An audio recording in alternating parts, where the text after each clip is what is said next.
श्री स्वामी समर्थ. सर्व आत्म्यांना माझा नमस्कार. नागपंचमीच्या सर्वांना हार्दिक शुभेच्छा. झाली की पूजा? आता मला सांगा, आपण नागाची पूजा करतो, कोणी घरी तर कोणी मंदिरात जाऊन. तर आपण खऱ्या नागाची पूजा करतो का? नाही, त्यांच्या प्रतिमेची पूजा करतो, बरोबर.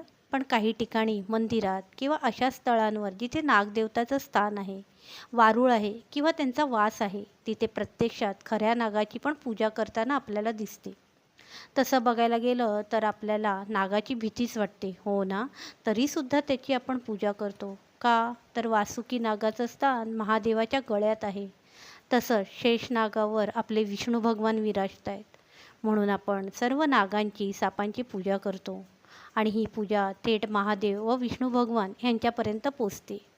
व तसंच काही कथा पण आहेत, त्यातून आपल्याला नागदेवताचं महत्त्व उलगडून कळतं. त्यांच्या आशीर्वादाने आपल्याला लाभ देखील होतो. म्हणूनच नागदेवताची पूजा पण तितकीच महत्त्वाची हे मानलं जातं. पण मला सांगा, एरवी आपण आपल्याला कुठेही नाग, साप, अजगर असे प्राणी दिसले की त्यांना मारायला धावतो. तर ते योग्य आहे का? हो, मला माहीत आहे त्यांच्याकडून आपल्याला हानी होऊ शकते. पण त्यांना मारणं योग्य आहे का? आणि हो, तर मग नागदेवताची पूजा करून काय फायदा? मला इतकंच म्हणायचं आहे, ज्यांना आपण मानसन्मान देतो, ज्याची पूजा करतो, त्याचा तिरस्कार कसा करून चालेल? आपल्याकडे अशा कितीतरी संस्था आहेत, ज्या प्राण्यांना घेऊन जातात आणि त्यांच्या योग्य स्थानावर नेऊन सोडतात. जसं जंगल किंवा काही ठिकाणी पशुसंग्रहालय देखील आहे. मग का आपण प्राण्यांना मारत असतो? काही अपवाद आहे, पण का आपण एखाद्या जीवाचे प्राण घेऊन आपली वाईट कर्म वाढवावी? त्याने आपलं पण नुकसान आणि उगीच जीवाची हानी. त्यांना पण जगू द्यावे. त्यांना पण आईने जन्माला घातलं आहे, म्हणजे त्यामागे देखील कारण आहे, हो ना.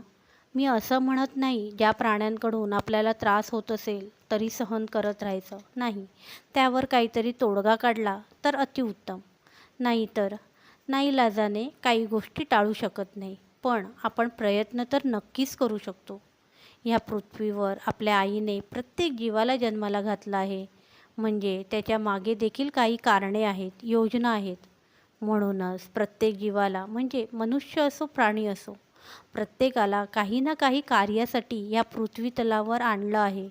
आणि प्रत्येकाने ते कार्य योग्य रीतीने केलं तर आपण आपल्या ध्येयापर्यंत नक्कीच पोचू शकतो. तसंच आपल्या जन्माचा उद्देश योग्य रीतीने सार्थकी लावू शकतो.